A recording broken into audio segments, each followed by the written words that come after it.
Good morning, everyone.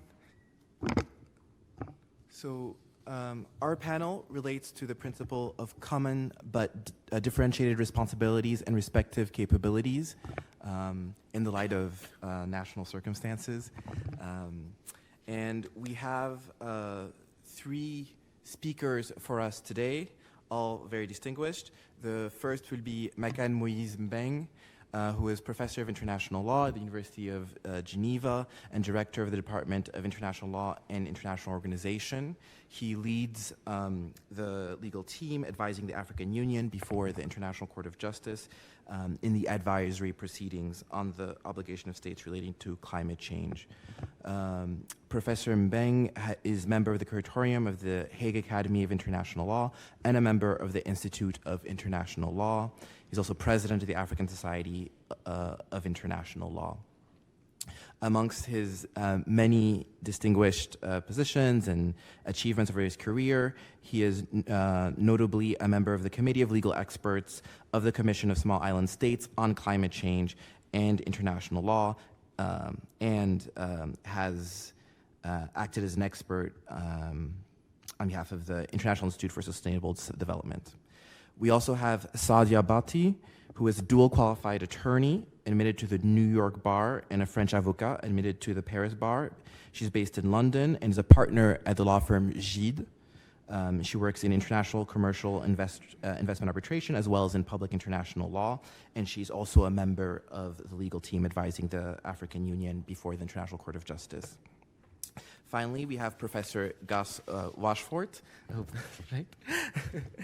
Mora. So he's senior lecturer at the University of Essex and has previously taught as well at the University of Pretoria and the University of South Africa, as well as having stays at the Swedish National Defense University and New York University. He's a member of the bars of England and Wales, as well as South Africa, and a member of Guernica 37 Chambers. So with those introductions, I think we can get started. We'll have first Professor Mbengue, who will tell us about the origins and evolution of the principle, as well as its different uses. So I'll let you start.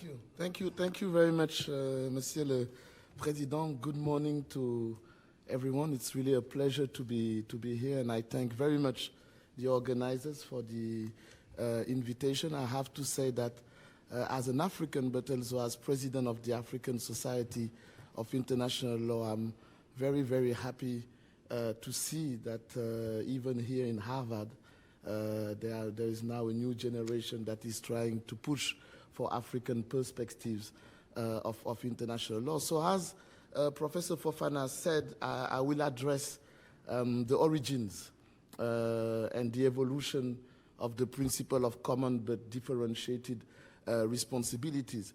We can trace back CBDR, because this is how we call common but differentiated responsibilities. We can trace it back to 1972.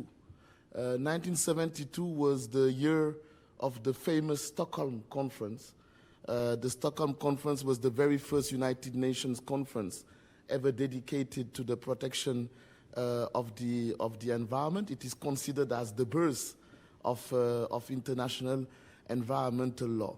When the Stockholm Conference took place in 1972, many developing countries were a bit suspicious.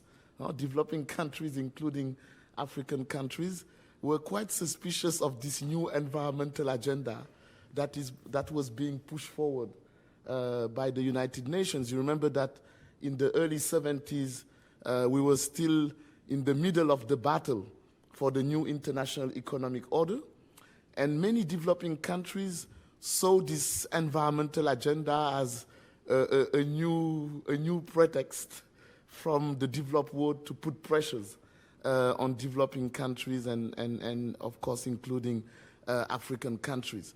So there was a need in Stockholm to alleviate the doubts of developing countries regarding the agenda of environmental protection. And this is why in Stockholm, in the declaration that was adopted there, the famous Stockholm Declaration, which is the first declaration of principles ever adopted in the history of international environmental law, to alleviate the doubts in the Stockholm Declaration, Principle 11 was incorporated. Principle 11 of the Stockholm Declaration emphasized two aspects.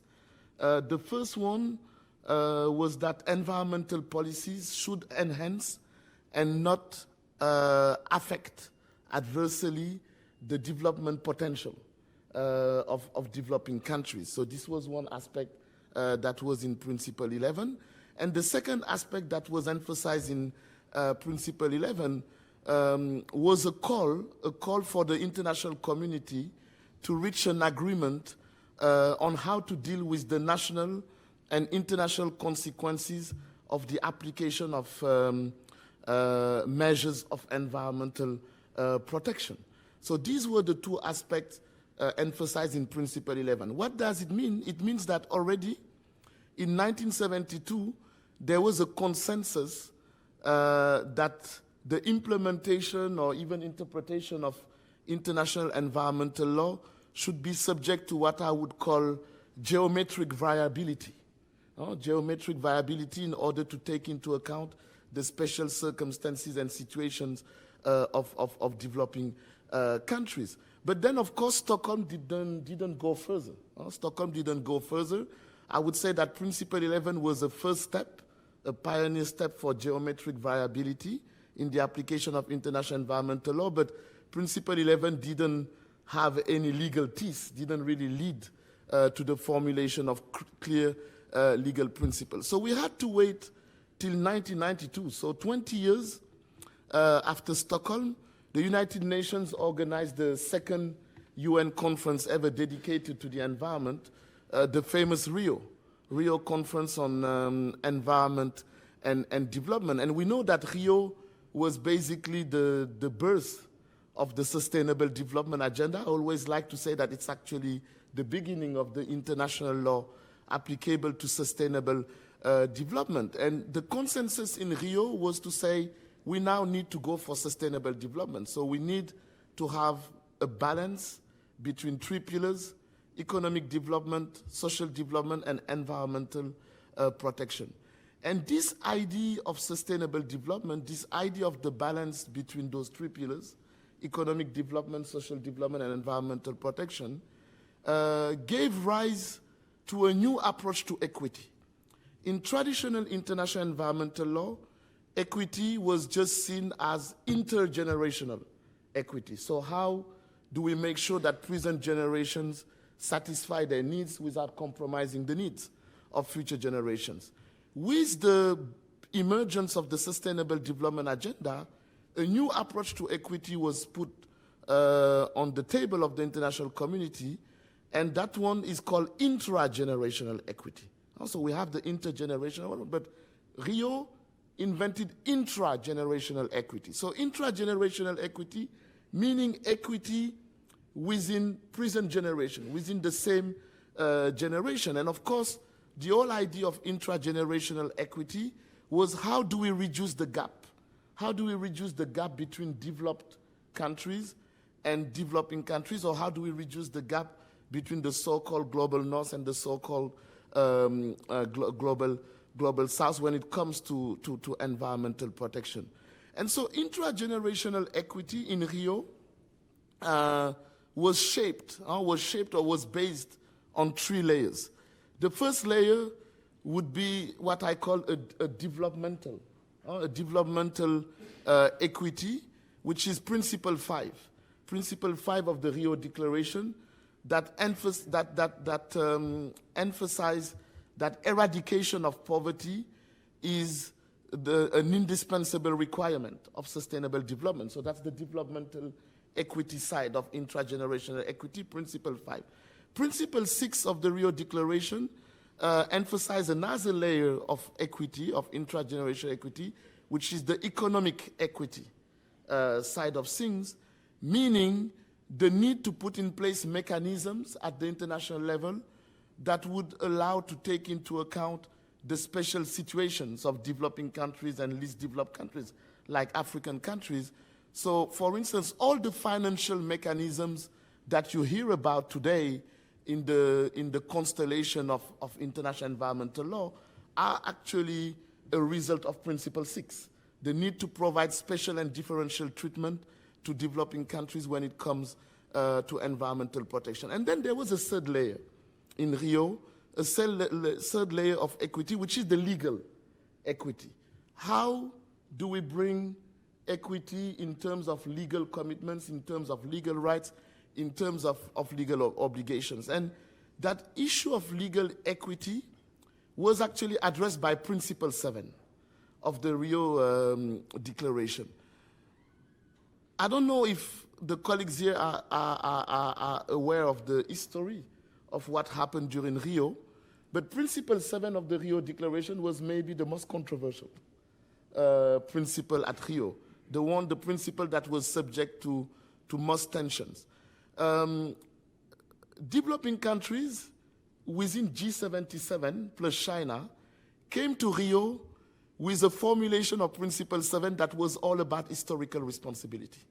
That was the plan of G77, so African countries and other developing countries, pushing forward a formulation of Principle 7 that would emphasize historical responsibility. And the objective of G77 was to have a Principle 7 that would say that, look, historical responsibility for the degradation of the global environment is on developed states, so all the obligations should be only put on developed states. So the idea was no international commitments for developing countries when it comes to the protection of the global environment.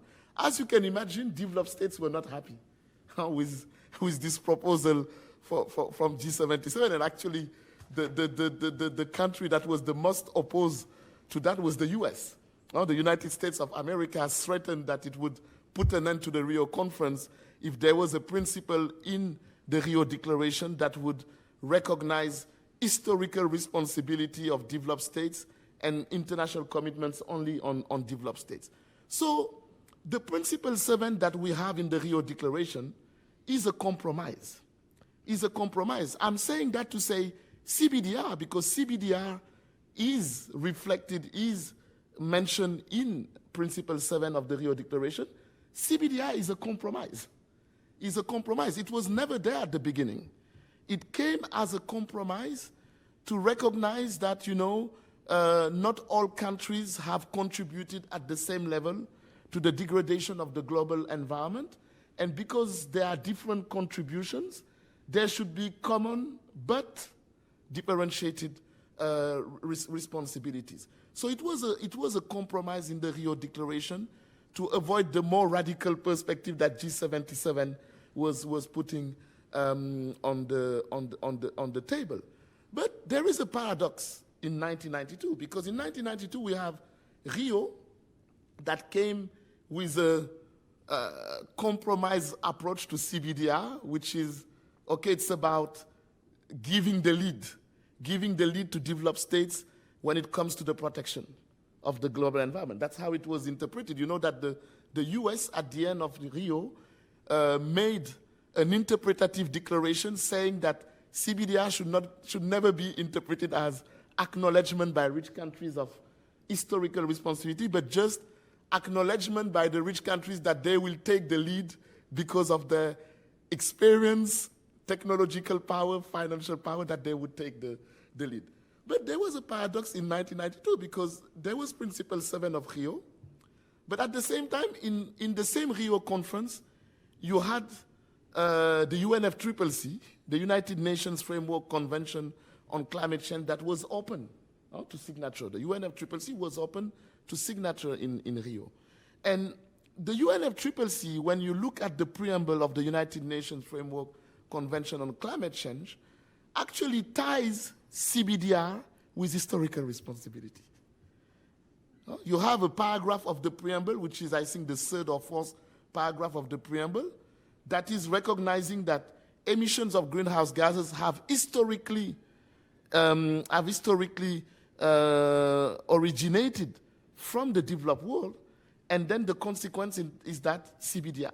So you have a tie that is made between historical responsibility and CBDR in the climate change regime. So the climate change regime, and that's my point of view, that my assessment of this paradox is that the climate change regime from day one had a different understanding of CBDR from the rest of international environmental law.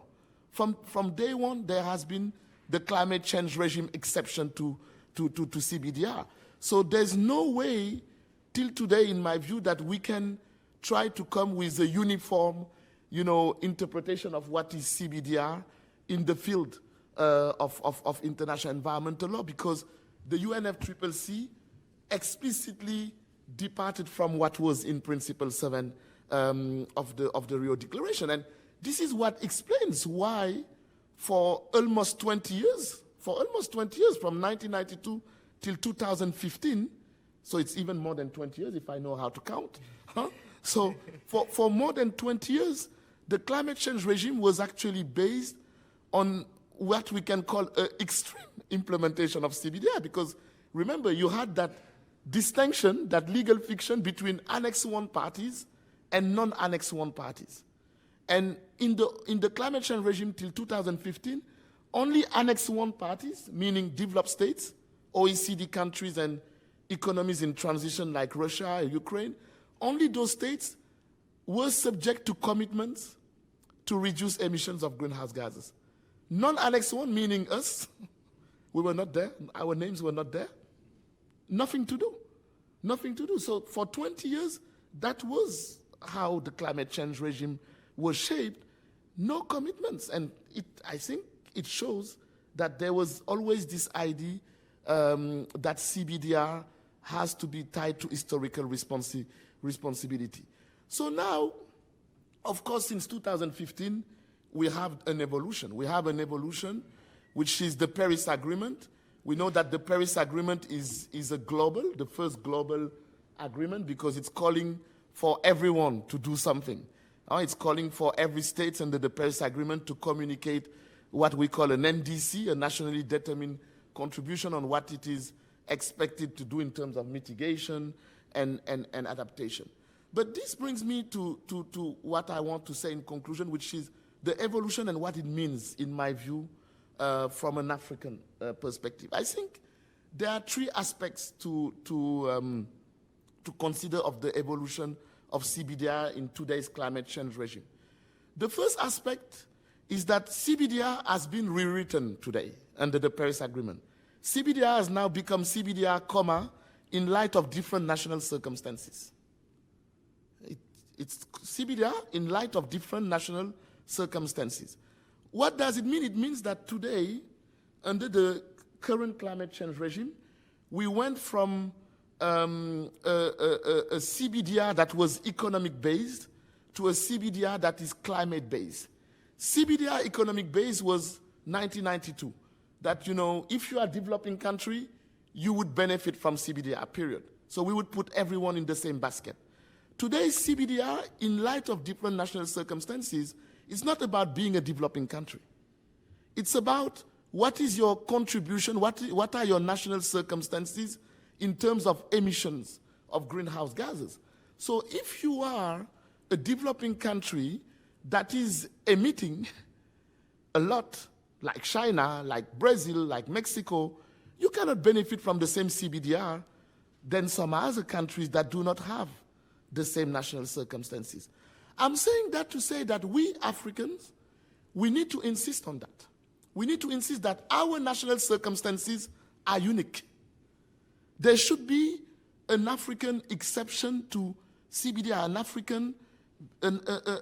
African adaptability when it comes to interpretation of CBDR. We cannot just be put in the same basket than any developing country. And this is something that I don't always hear, that we just put ourselves in the basket of other developing countries, but we are not in the same national circumstances. As the Honorable Legal Counsel was saying, if you look at the science, Africa has maybe contributed to 3% of the global emissions of greenhouse gases. And we are the ones that will be the most affected by the impacts of climate change. So how are we in the same national circumstances than the rest? So we need to interpret rights, obligation within the climate change regime in the fact that African countries are not in the same national circumstances, and this is what CBDR is about. Second aspect is that CBDR today is about what I would call a functional balancing. It's about a functional balancing between mitigation, adaptation, and climate finance. When you hear colleagues from the so-called global north, they only talk about mitigation. Like for them, the climate change regime is about mitigation. No, I'm sorry. It's three pillars that are on an equal footing since the Bali Action Plan of 2007. Mitigation, adaptation, and climate finance. What does it mean? It means that for us as African countries, we will only implement our commitments if developed states comply with their commitments in terms of adaptation, transfer of technology, and climate finance. So the implementation of our commitments is conditional. And this is something we need to be clear about. I've been sometimes discussing with colleagues from Africa or even reading certain written statements, and we put African countries on the same level. You know, same level. Yeah, it's about mitigation. No. It's conditional. It's conditional. Conditionality in international law does exist.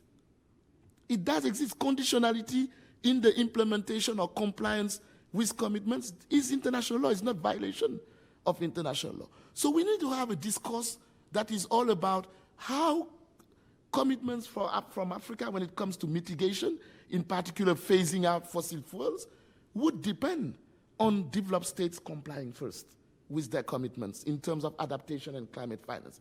Then last but not least, Monsieur le Président, if you allow me, a third aspect which I think is important today is when it comes to CBDR, you have this word that is responsibilities. The word responsibilities has been interpreted till now in terms of primary rules, primary obligations. So when we talk about responsibilities with CBDR, we are always talking about, okay, what are the duties or our responsibilities in terms of primary obligations and what they entail. I think that now in an era where loss and damage has become so important, where legal consequences, because the advisory opinion, one of the questions in the ICJ advisory proceeding is about the legal consequences. This has become very important for developing countries, and in particular us Africans, because again, we are the most affected and we will be the most affected. We need to interpret also responsibilities in terms of secondary rules.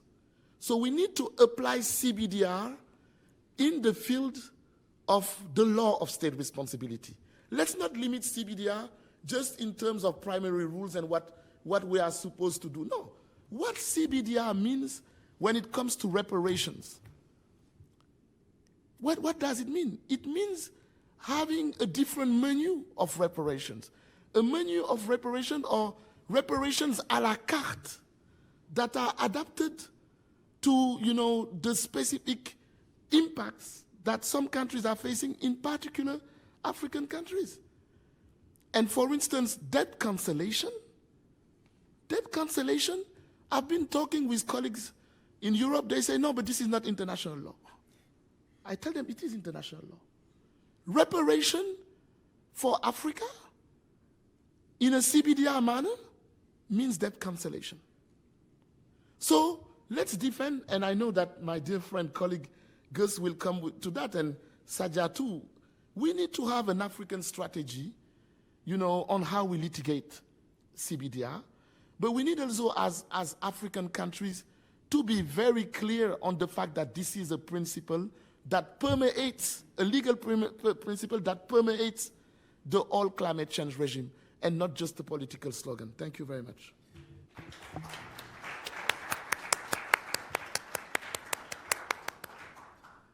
Thank you very much, Professor Mbengue, for that wonderful entry into the subject.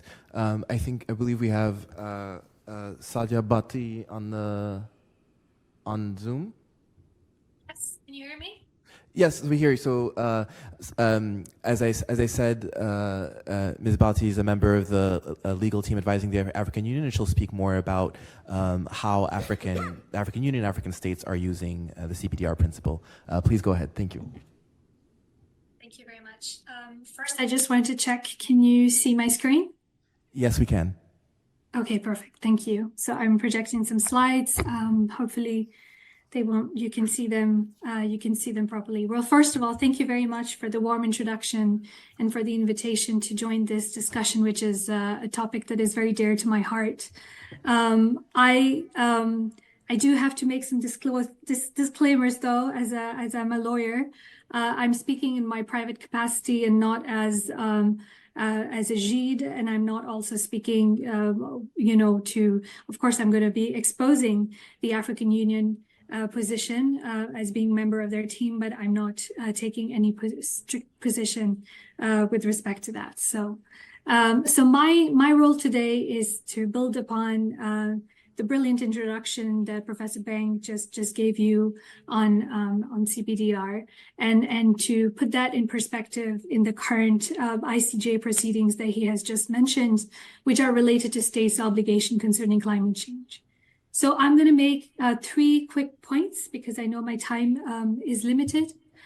First of all, perhaps the obvious, I know you spoke about it a little bit in the previous panels as well, but why does it matter to the continent, okay? And here I'm going to let the data speak for itself and the science speak, because of course science has a huge role in these litigation proceedings right now. The second point I'm going to make is, of course, give you some examples of how this principle has been applied before the ICJ, which are the current advisory proceedings, but also before ITLOS by African states a little bit. And then thirdly, I'm just going to put my investment treaty hat on and give you some pointers as how this also can work and may work and is working in the context of investment treaties in particular, just so you have a global view of things, and it's not just related to only human rights and environmental law in the context of general international law obligations.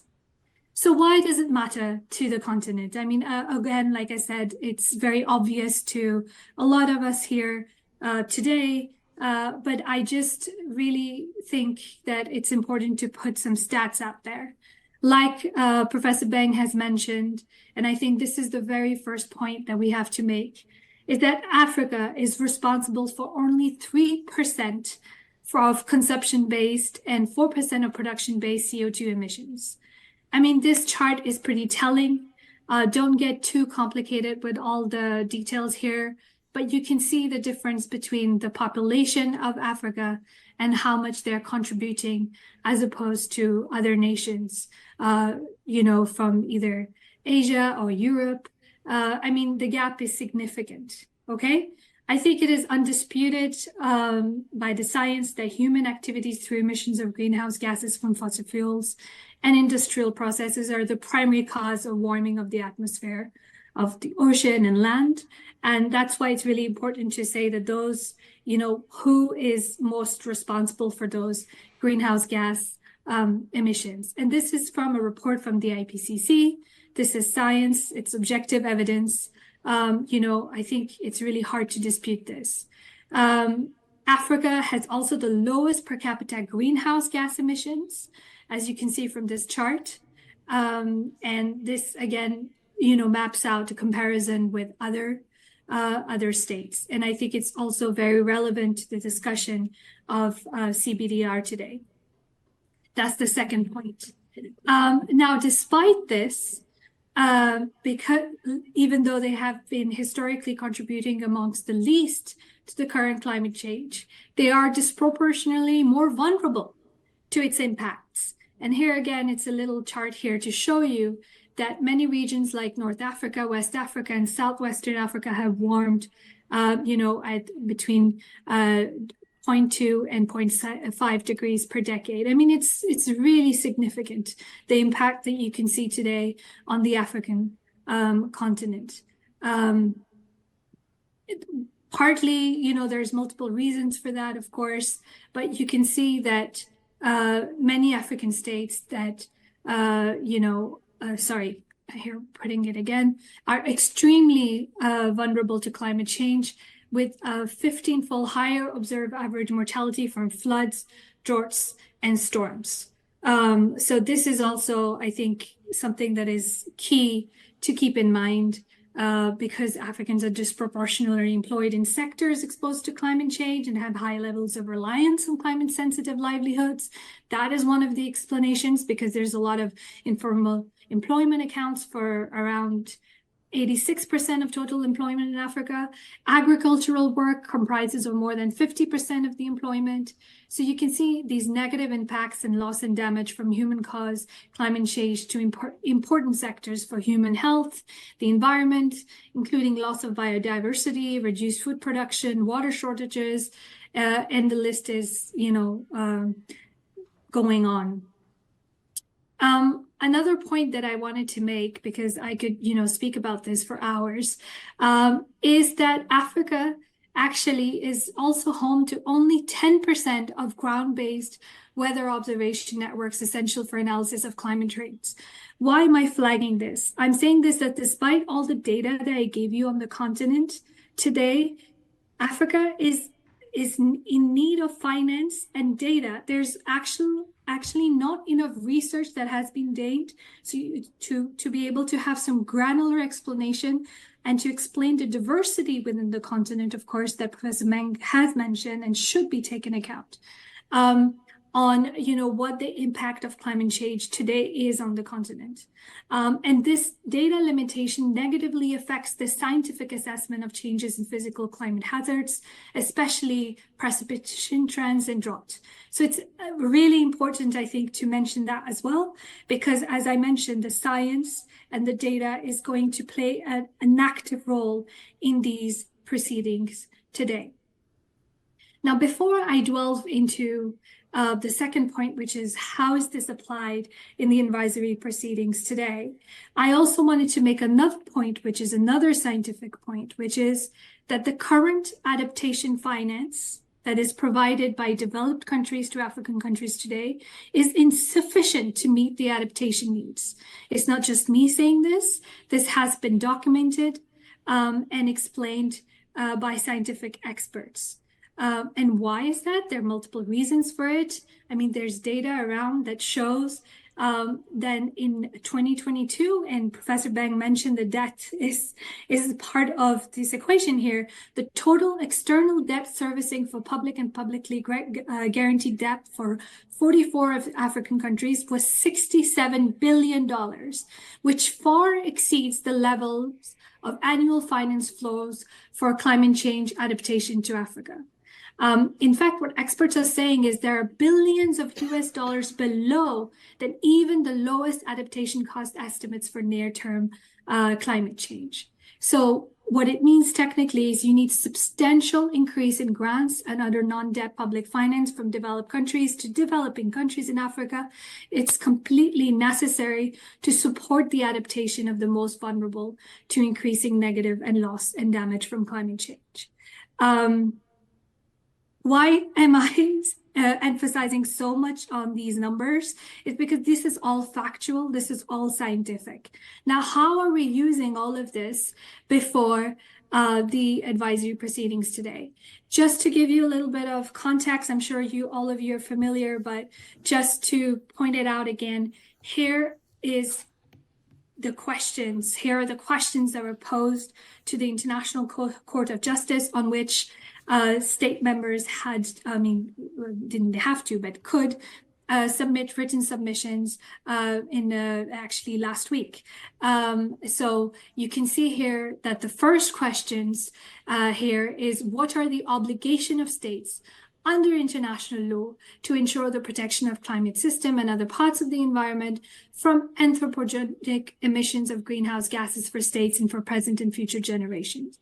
Now, I'm not going to go in too much detail here on the sources that have been referred to with respect to CBDR, because I know Professor Mbengue already mentioned them. But just so you know, of course, African states and the African Union itself have referred to the principle of CBDR, which is clear under the UNFCCC preamble, as well as the Paris Agreement. I mean, CBDR is of particular importance here for the interpretation of the state's obligations. Why? Because it emphasizes global solidarity by recognizing that, of course, all states, regardless of their size of development, have a degree of responsibility to address the environmental problems, like Professor Mbengue explained. But it also acknowledged that second part, which is that developed countries have made a larger historical contribution to global environmental problems through their own process of industrialization.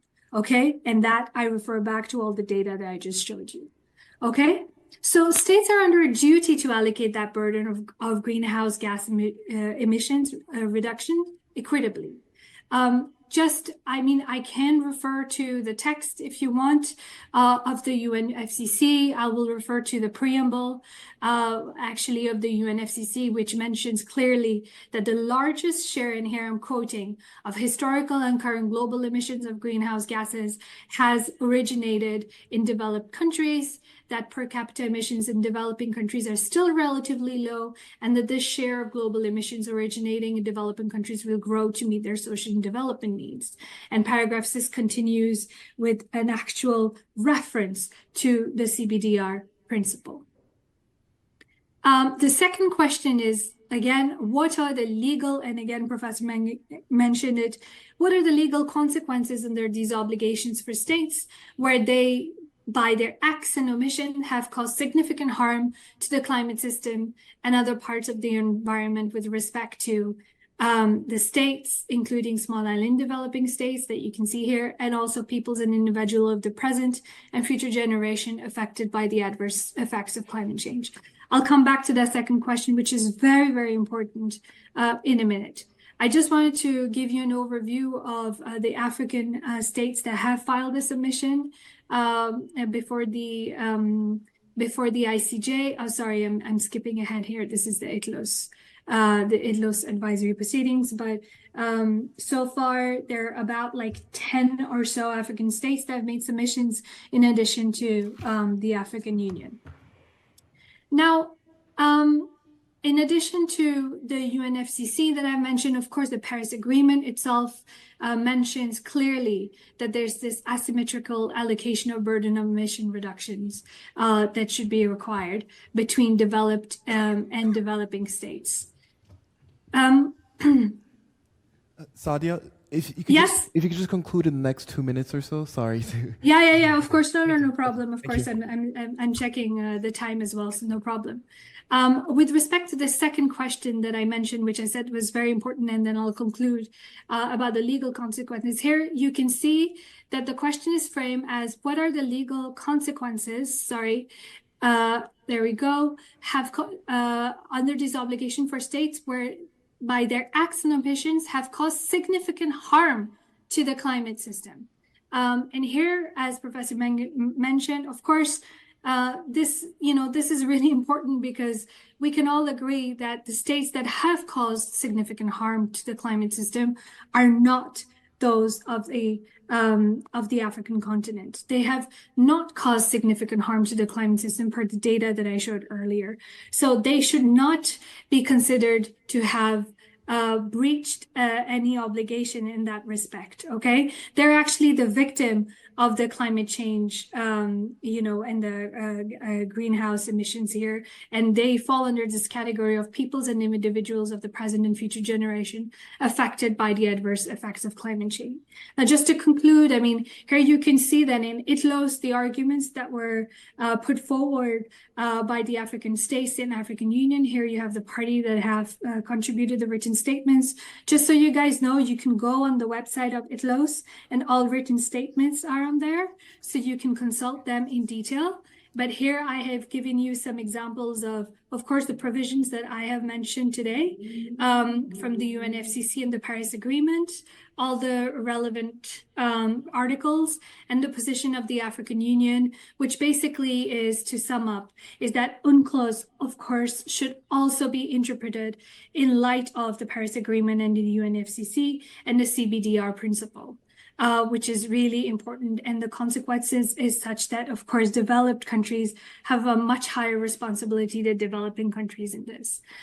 Because I'm running out of time, I won't have time to discuss put my investment treaty hat on and discuss CBDR in the context of investment treaties, but I'm happy to exchange really quickly on this with the panelists and with the audience afterwards. The main point I wanted to make is that Africa is actually making a huge contribution by trying to reduce indirectly those greenhouse gas emissions and limiting fossil fuels industries in their countries by signing up to revolutionized, investment treaties that it has been going on for the last 10 years, the drafters of which you can see in front of you today, including Professor Mbengue, which is really what we call in our world an Africanization of investment treaties, which promote sustainable investments and limit really non-environmental friendly investments in the country. And that is really phenomenal what is going on today. And if you want to discuss this afterwards, I'd be happy to. Sorry if I went over my time, but thank you very much.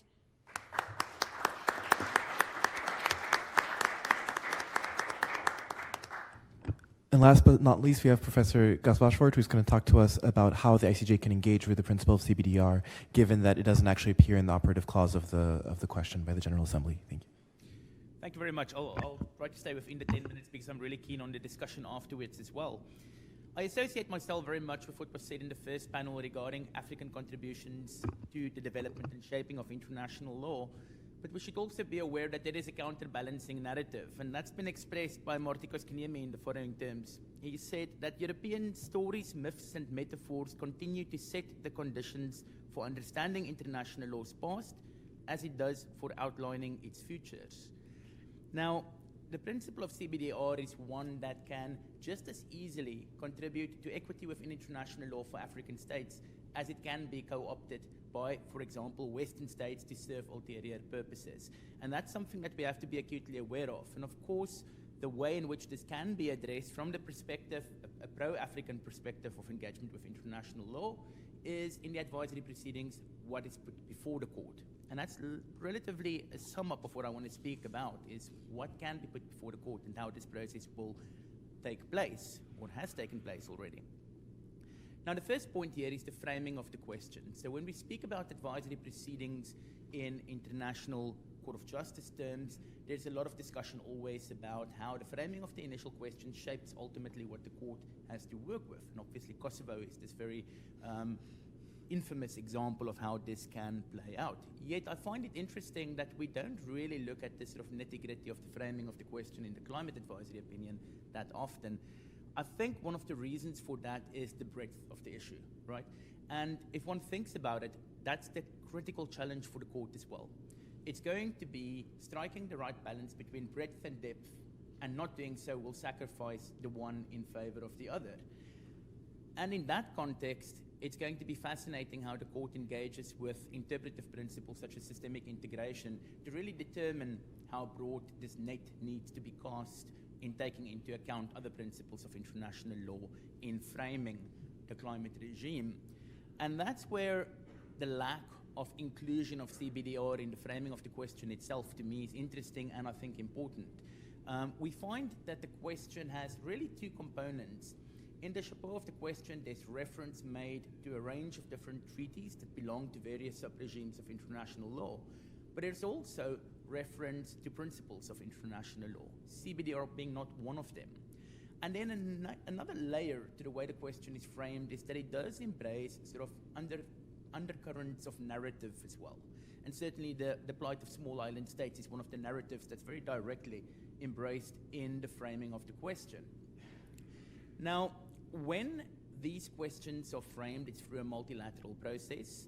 and there's always sacrifice involved in the end product that comes about through these processes. So taking that on board, I would still suggest that there is a critical need in these processes to infuse the needs and challenges for the African continent more centrally into that framing. And in my view, at least, it is a loss that CBDR particularly, and perhaps the effects of climate change as it manifests on the African continent, are not more squarely reflected within the language of the resolution itself. Now, we do come from a background in terms of which or a history in terms of which we had this approach to CBDR and binary inclusion and exclusion, to a system in terms of which we defer perhaps disproportionately to the state itself in determining its contributions. Now, a lot has been said about how this balance is to be struck, but it's also worthy to mention, and this touches very much upon what was said already, that from the outside, very often, Africa is defined as amorphously underdeveloped. And I, again, agree very significantly with the points that have been made about differentiating between developing states. But I would suggest that there's a further level of differentiation that needs to take place, and that's a differentiation within the African continent itself. So we can take as example neighboring states like Nigeria and Niger. They're in such vastly different positions that one cannot expect from a true equity perspective to engage with a principle such as CBDR equally among these two states as examples. Now, I think that also features into the extent to which individual states will push the narrative of CBDR in their submissions to the court, for example, and in other processes and forums, right? So we have some economies that will prospectively be very heavily reliant on fossil fuels, for instance, and will invariably contribute significantly to future emissions.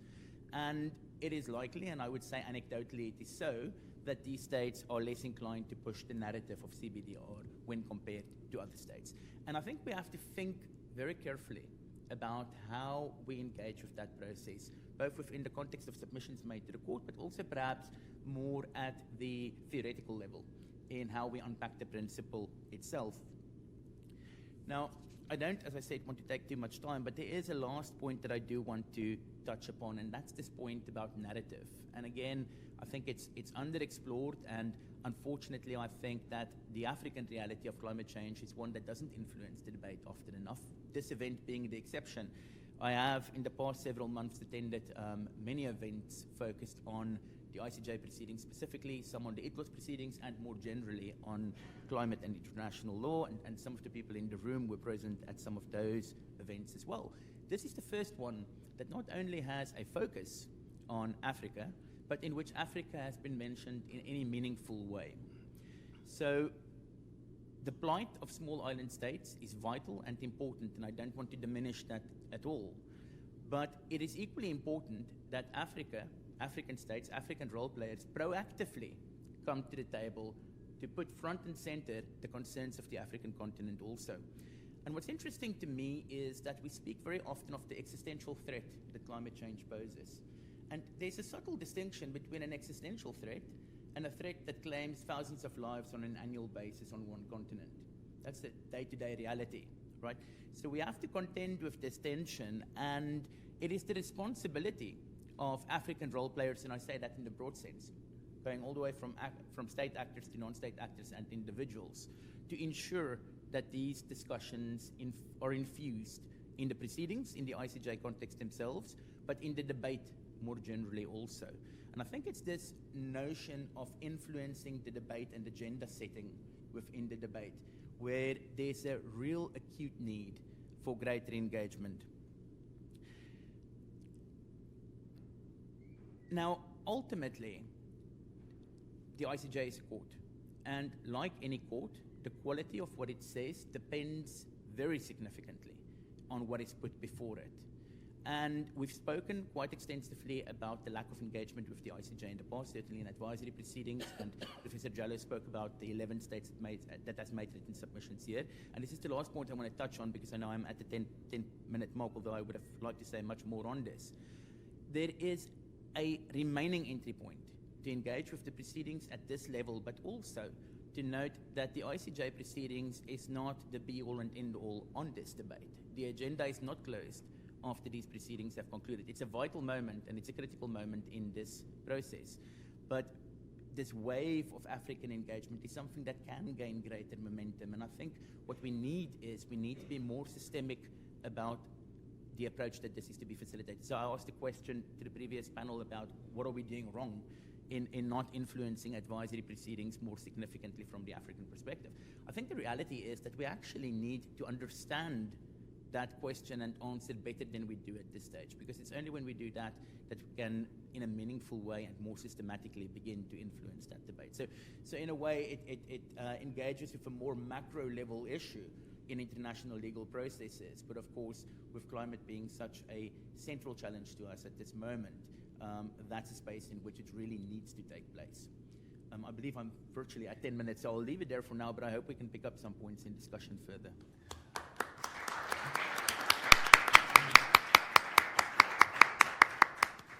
Thank you very much to all the panelists. I think we have a group that needs to come in. Do we have time for... I'll check with them. Okay. And deal with that. Okay, thank you. But very quickly in the time, let's take a few questions very quickly in a group to see if the panelists will be able to answer. So please, go ahead.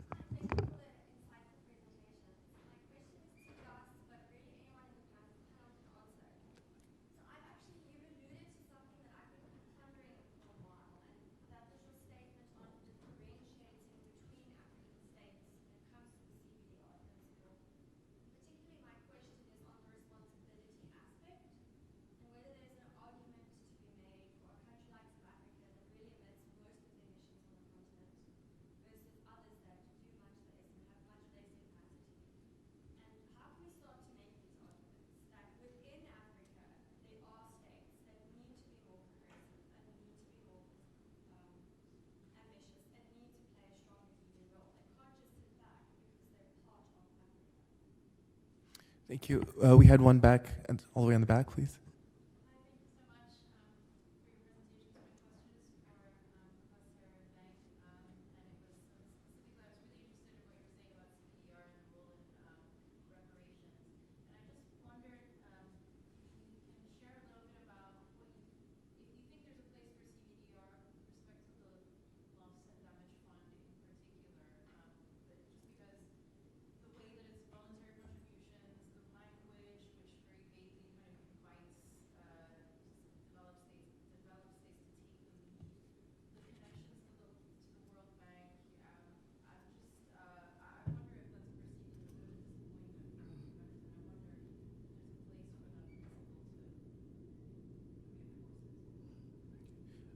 Last question. Who wants to take it? Okay, yes, Professor Dahl, please. So thank you very much to the panelists. I think it's a great comments from all of you. Let me ask, I'm interested in everything that all of you have said, but let me maybe go to Saadia and invite a bit of a reflection on that last point that she wanted to raise. Concerning this aspect about how we see CBDR being reflected in investment treaties. I'm very interested in that because a lot of it is about totally different. Thank you. Great. If you could have answers from each of our panelists, 2 minutes each. We'll start with Professor Mbengue, please. Okay. Thank you very much, Monsieur le Président. Well, quickly on the question that was asked by our colleague, I don't believe in the differentiation within Africa. We're not differentiating. We are Africa, and we are all subject to the same problems. And we cannot just look at the issue of differentiation once again from an emissions-based perspective. Of course, if you start looking at just emissions, then you would say some African countries are emitting more, and so there should be a different CBDR for them. But you need to have the global perspective, which is, okay, emissions, but then the impacts that African countries are facing, their right to sustainable development, so there's a whole package that you need to take into account. And if you take into account all this package, there's no way you start differentiating among African countries. So we don't militate in favor of differentiation within Africa. But differentiating among developing countries, yes, because African countries are surely not China and so on. On Yusra's question, well, Yusra, you know, me, I never believed in the Warsaw mechanism on loss and damage. I think it's, as usual in climate change negotiations, there's so much compromise that everything is being diluted. So that's why we need to use responses under general international law.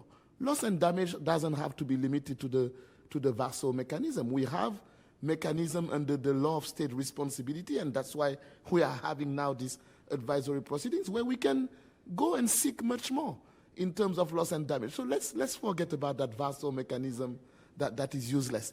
And then, my brother, just quickly on the investment treaties, because I know Saadia is going to say more.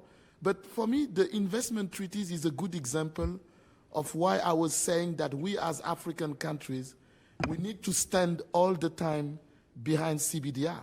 You know, I was in charge of drafting, and Saadia has been working with me on that, drafting the investment protocol to the African Continental Free Trade Area. When we came on the provision on climate action in the protocol, I told them, look, we need to refer to UNFCCC, we need to refer to Paris Agreement, in particular CBDR. Many of the people in the room who come from investment law, who do not know climate change law, were like, no, we should not, because it's not sure that African countries actually subscribe to those principles. So at the end, the text doesn't refer to what would be good to us to refer to, so we can show when we go to litigation that we have a constant position. So we need also more of the systemic integration, and to make sure that many people from different international law communities understand what is at stake when we speak about climate change. Sorry, turns out we don't have the full 10 minutes, so we'll have to end here, but please continue the conversation outside after the panel. People are coming in. Next group. Another group are coming in to use the room. So my apologies, it's my fault, but please continue the conversation after the panel. Thank you. Bye. Thank you.